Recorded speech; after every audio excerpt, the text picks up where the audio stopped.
these young people or people who are immature in the faith. And I think you have an opportunity.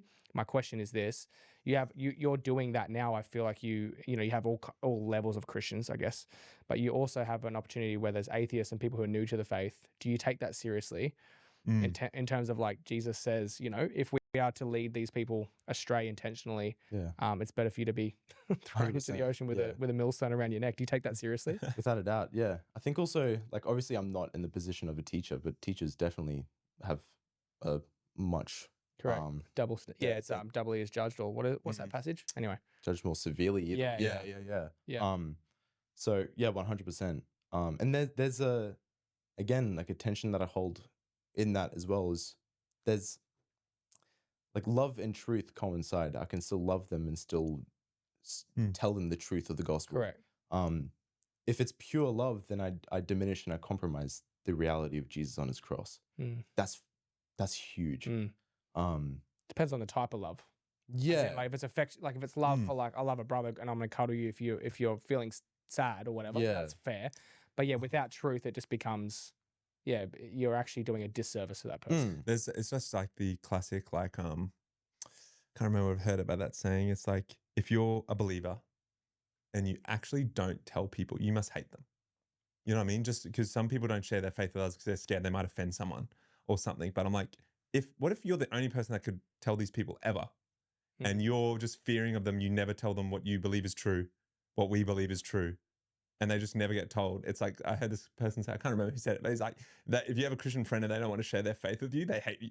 Yeah. Because I'm like, as if they would do that. That's insane. I actually think most people are spiritually curious, whether no context of God or Christianity or church, they're really curious. I know that for a fact. Like so many of my friends, especially recently, I just got a message literally 2 days ago from a mutual friend. I won't say her name, but she messaged me and said, "Hey, I'm really curious about God. Where do I start?" Yeah. And I'm getting messages like this every week. Like, sick. And so I think this generation specifically coming through are now post-Christian in the sense that like, so we had like a pre-Christian group come through.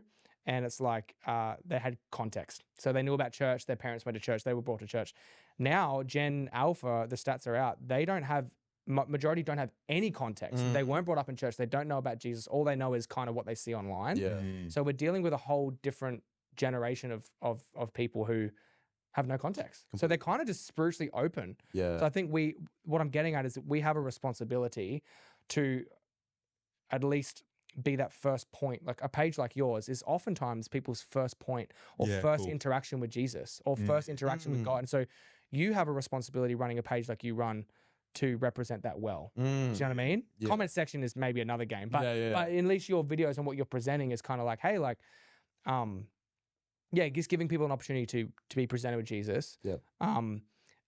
So my follow-up question to that is like, how hard is doing all this content? Because like we know we create like creatively, it's a grind, man. Yeah. And like, you don't have a job right now, but like still you're probably needing to look for one and figure out what you're doing. And so how hard is it to be putting all these videos together and conceptualizing and speaking on camera? I'm sure you're cutting up a lot too. And on the back end of that as well, adding to that, it's like, have you always had this, like, just talking to you, like this creative lean? Because like you said you run a fashion label as well. Yeah. Yeah, 100%. With the video side of things, 100%. There's so much that goes into it.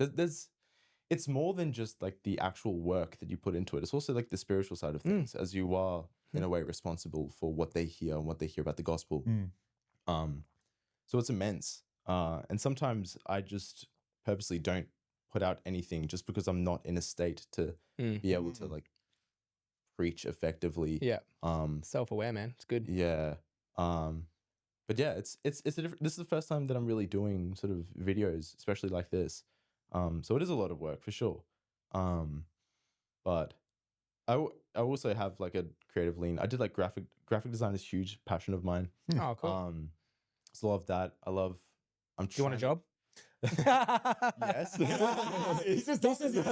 This is the job interview. Yeah, like, we're not even filming, by the way. Those red lights mean they're not on. But yeah, 100%. Cool. And there's also something in like creating content or just art or design in general, is that it is in a sense a form of worship to God. So you want to make sure that it's palatable. Yeah. You want to make sure that it's even sort of breaking boundaries on what the status quo is. Mhm. I like Because, dude, yeah, 100%. Like Christians, especially in the art, We should be leading the creatives, way. should be leading the way, man. 100%, bro. Oh my Why aren't gosh. we? It annoys me. Like, why was that left in like the Renaissance period where it's Yeah. like the most beautiful art, the most beautiful architecture, the most beautiful thought, poems, all Mm. of that was like literally the church did that. The Yeah. church was in the center of town to bring innovation and to Yes. bring creativity to the city. But like for some reason we've shrunk back to like a black box and anyway, whatever. Yeah. I That's just even I cool. completely agree. Your story, how you said like when you're in Italy Yeah. and the buildings awoken you to like, Yeah. Brought me hey, to look at this God. building. Now Yeah. look at nature. Brought into Yeah. God. Yeah, it's literally, like- Yeah, it's true. Because So real. yeah, beauty should. Look at fire. Oh, Dude. oh, you want to punch me or something? It's true though. We should be the centerpiece of Yeah, what we do. beauty should point us Oh. to the transcendent. Anything that sort of falls short of that is just hitting the mark. Totally. The Catechism, which is like the book of all Catholic teachings, has this beautiful section about truth, beauty, and sacred art. And basically, to summarize it, it says truth is beauty in itself. Mm. Then it goes on to say truth not only in words but in other expressions, and talks on how God not only introduces himself to man through the language of words, but also the language of creation. And so the child can be in awe of nature, and the scientist can, again, be in awe of Totally. creation So real. through God.